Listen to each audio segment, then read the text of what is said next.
body, at your level of mind, at your level of speech, you find the entire humanity existing at these three levels. This is your identity, your speech is your identity, your psychology is your identity, your physical frame is your identity, and at every possible level of your existence, Patanjali has left his imprint in the most positive way to lift you up. And therefore, more than anybody else, I find the contribution that this sage has done to the entire humanity is something incredible. Because somebody can contribute in the field of economics, somebody can contribute in one specific field, and all these fields are related to humanity, to each one of us. But everything that consists of you, that you are made of, the body, the mind, the speech, everything has a signature of sage Patanjali, and therefore very important figure whom you cannot simply afford to dismiss, dislodge, cannot ignore.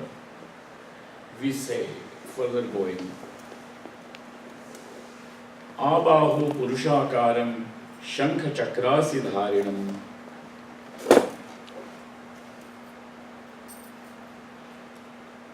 Sahasra Shirasam Shvetam Pranamami Patanjalim. Another Dhyana shloka is there which says that sage Patanjali is one who is wielding a conch, shankha, chakra, the discus, and asi, a sword in his hand. Shankha chakrasi dharinam.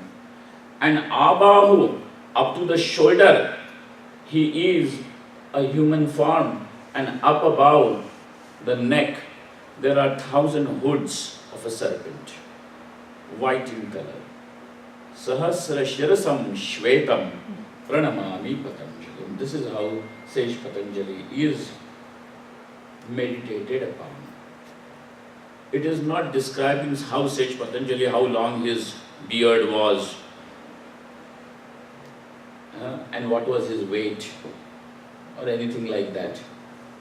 This is a strange way of description. It is not meant to give any form of description of a historical figure, that he was 6 feet 2 inches in height, his dadi was that thick, he had matted locks which was 7 feet long, or nothing like that. Over here, the purpose of giving this kind of a description is, when you contemplate on the meaning of this, you naturally are drawn in a state of meditation. And that is why all these shlokas are called as Dhyana shlokas. Whether it is relating to Ganesha, Shri Krishna, or sage Patanjali, they are called Dhyana shlokas because just by allowing your mind to ponder on the meaning of it, something descends on you, and that what descends is the state of meditation. Even if it descends on you for 2 minutes, 3 minutes, 1 minute, its impact is tremendous. So the chakra represents the time. Time is seen not as a straight line by our philosophers. Time is seen as a cycle. It is circular. They are saying that as long as you are caught up in time, till then you will see it as a linear extension. But when you stand a little apart, you will see the time as a cycle. That's why we have the concept of one yuga after the another yuga, and again the cycle continues.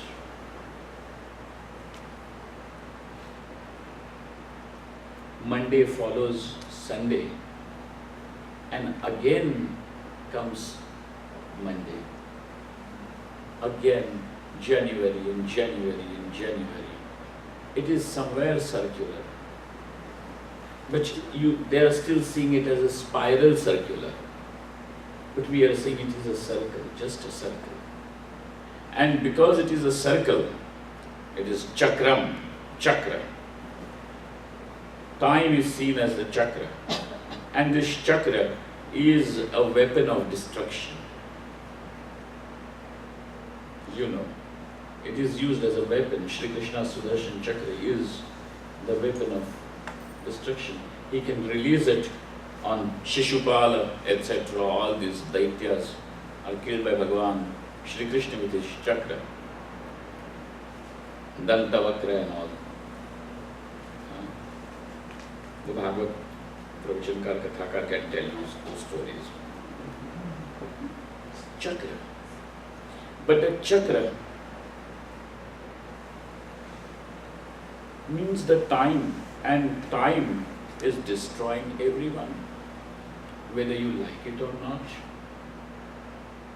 Time already is trampling the whole world under its feet. That is time. One of my teachers was admitted to a hospital sometime. And so, lying on the bed, he was reading Bhagavad Gita, some commentary by Lokmanya Tilak or someone he wanted to see for a long time. And he said, it's a nice opportunity, now I will have a little free time to see that. So he was reading that commentary by Lokmanya Tilak. Indian hospital, okay? You have to imagine. So the next bed, all the beds are there like a dormitory.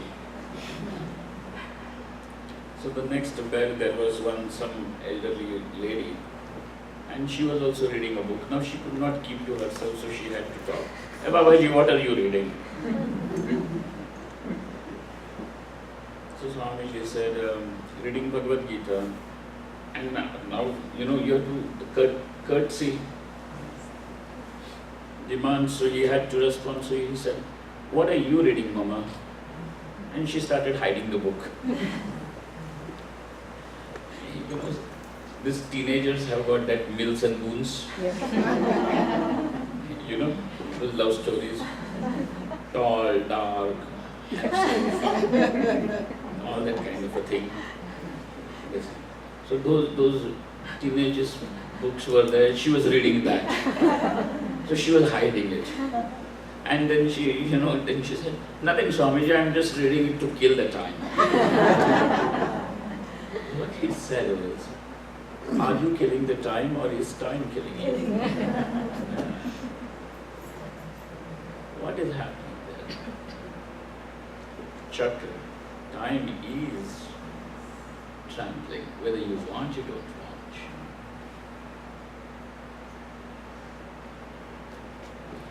अब बताओ, पहले से ही बाल गए हैं, अब grey हो गए तो कितने उखाड़ो?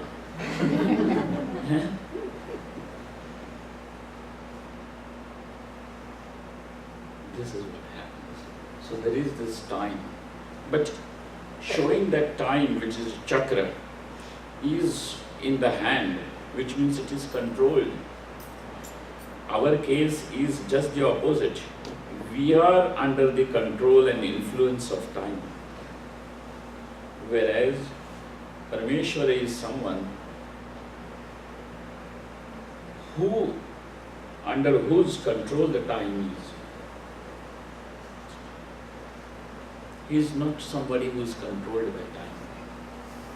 So the sage Patanjali is showing you something, that he is the one who is not persecuted by time, not tortured by time. That is chakra. Shankha, the conch, is representative of that primordial sound called Om. Because when you Even if you don't blow the conch, just put the conch to your ears and you will hear that sound Om. You don't need to do that, you could just do that and you will hear still. It's the most natural sound, Om.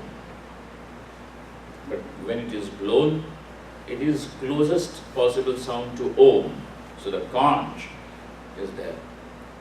That is what he is suggesting, that he who has known that Om, he will not be persecuted by the time. The time will become a toy in his hand. Then you will not be a toy in the hands of time. But time is something that you will play with. And that's why Shri Krishna's life is called as Leela. It is called as a play. Leela, because he is playing with time. He is not persecuted by time.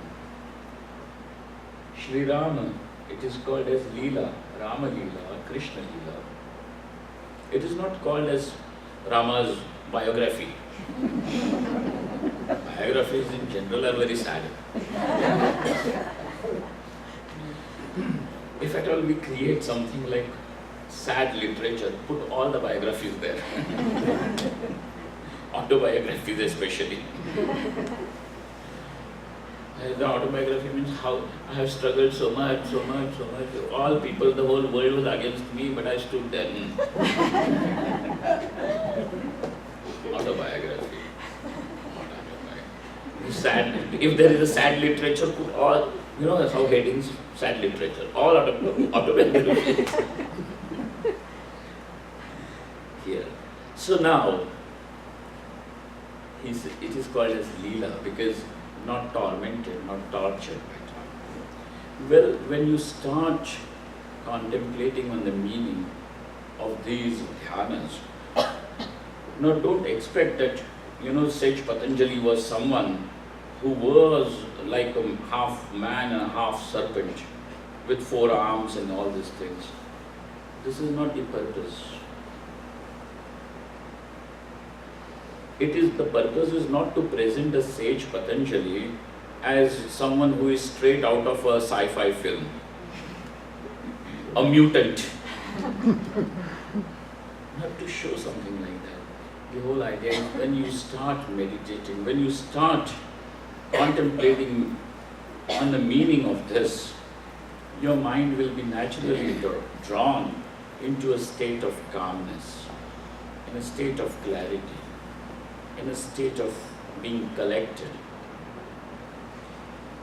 And that's why they are called as dhyana shlokas. So with these dhyana shlokas, we have a little idea about who Sage Patanjali is, and the one which you can say very clearly is that he is the author of these Yoga Sutras. Okay? So that is about what is called as Sutra, what is called as the Yoga Sutra, and the author, Bhagavan Patanjali. Okay. There is a kind of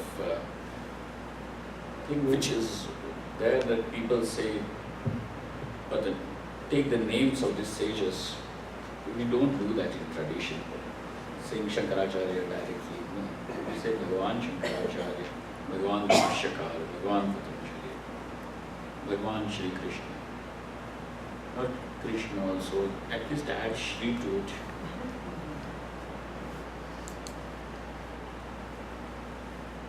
When you do that, you yourself will develop respect for the teachers.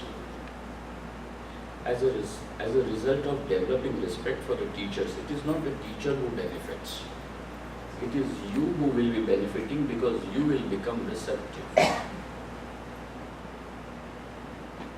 When you are going to say Patanjali, Patanjali means what? Somebody just like that. Maybe my neighbor. You are not going to then give a very serious thought.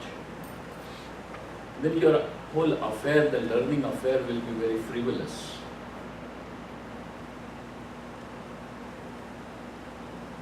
That shouldn't happen. If this happens, then the student is at loss. The teacher is not at loss at all. But why should we respect? Why should we do namaskar? Please don't ask these questions.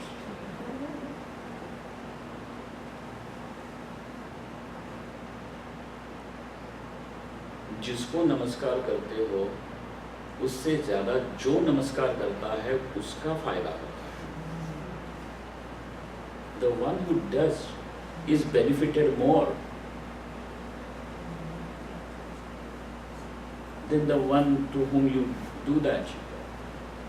For example, just tell me, in India or some places, if you travel in Asia, you know they have these small shrines, maybe just under a tree.